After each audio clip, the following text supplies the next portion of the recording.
Hey guys, this is Sean from AMP in the fifth and final installment in my video series on uh, a user story, a children's book I wrote to explain our analytic technologies at AMP. In the first video, I talked about the problem apps face in trying to cultivate relationships with users, the difficulty in understanding our users and knowing how to respond to them. In the second video, I talked about the user landscape, which is our behavioral map that allows us to tell which users are similar and different. That feeds into a lot of our processes later on for understanding users and adapting to their preferences. In the third video, I talked about the rewards menu. That's how we score different things users can do on your app that are useful to you, so we can learn about the most important things while also not neglecting the less important things.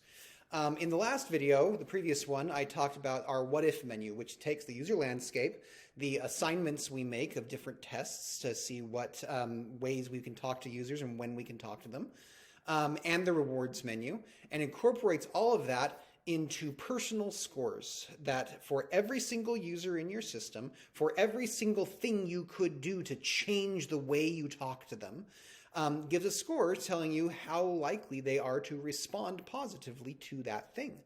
That allows us to adapt automatically to their preferences.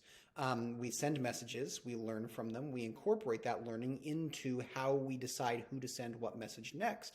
And over time, the messages come to reflect the preferences of the users. Automatically, you don't have to do any of that manually. Today, I want to summarize by talking about the point, why we have gone to all of this effort, because it is effort. All of the things we've developed, they were hard.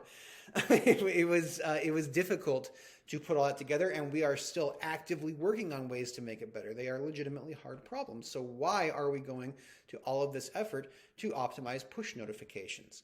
Well, in a user story, we have this cute little dot on every page that says funny little things. But that dot isn't really a dot. That dot is a person. And people want to be treated like people. No one wants to be treated like a user. We have a lot of apps get into the habit of poking and nudging and saying, hey, you should go over and do this, and hey, try this, and hey, look at this. That no one likes that. No one likes that. When someone downloads an app and that app says enable notifications, what you are essentially saying is, hey, I want to keep in contact with you. That's something that happens in regular face-to-face relationships. You meet someone and you say, hey, I'd like to keep in contact with you.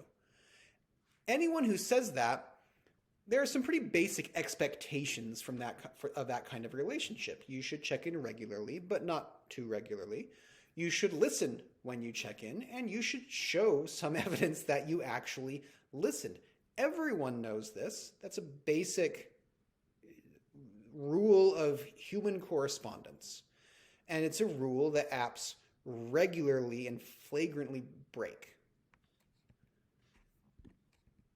Most tools do not treat users as if they were people, whether this is basic segmentation, whether this is things like rules-based marketing automation, even AI-based marketing automation, predictive analytics when when they're feeding garbage into the analytics, just historical data and not landscaped assignments that allow us to actually run legitimate tests. All of those things, they talk. They talk constantly, but they don't listen. And listening and responding authentically, that requires a lot of effort when you're just talking to one person. To do it with hundreds or thousands, like all of the people in your user base, that requires more than just effort. That's not just a matter of saying, oh, we'll just put in some elbow grease and make this thing work. After a while, that elbow grease just doesn't scale. So it's important to know and recognize that users are going to walk if you bother them too much. We are long past the days where anyone could be the only show in town. Like if someone's using your app and they get frustrated with you, no one's sitting there on their couch going, oh, geez, I really wish there was some other way to order food, but this is the only way. Or, oh, geez, I really wish there was someone else offering to let me watch videos online. Like everyone does that. There's tons and tons and tons of options. Anything you do, you offer a specific variation that hopefully gives you an advantage over your competitors. But there are alternatives to any offering out there, and they're easy to access. And users will go to those if they don't get treated the way they want to be treated. That's actually the way it should be. I mean, users are paying above all with their attention. They are spending their time and their attention on your app, no matter what else other ways they may pay. And no matter what else you may be asking them to do, they are spending their attention. They have the right to spend that however they want. So our job is to treat users the way they want to be treated. We need to listen to them. And to do that at scale requires more than effort. It requires a system. It means you have to be able to generate lots of copy for messages. That's difficult to do. It can be very, very expensive to do if you try to do it manually. You have to decide what to talk about. You need to know when to change the subject. You need to be able to connect all of that together. You need to keep doing it. You can't just stop for a while and then come back and say, oh, hey, I haven't seen you for a long time, but now I'm going to pretend that I just resumed that conversation. Imagine what would happen if someone did that in real life face-to-face. You'd be like, all right, weirdo. That doesn't make any sense. I feel kind of weird about this. That's what users feel like when apps contact them out of the blue or keep contacting them about the same thing over and over and over again, or give them nonsensical recommendations given their history, or give them boilerplate, just tasteless, that's probably the wrong word, but unimaginative messages that don't really say anything and try to be cute when they don't want to be cute. Maybe some people do, but other people don't. And there's all these mismatches happening all the time. Getting that right is more than a matter of creating segments or rules, and it's more than a matter of just putting in the effort.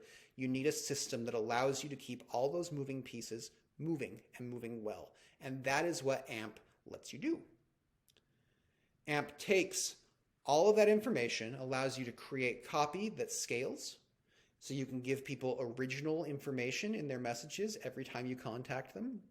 It allows you to take those messages, assign them to people in a way that we can then analyze results and determine at an individual level who responds well to what. And then it takes all of that information and feeds it back in, so the next time we talk to those people, we can say, this is a good idea for them, this is a bad idea for them, let's choose the good idea. And over time, we learn their preferences automatically. So, talk to us. Visit the website, reach out to us. This is something that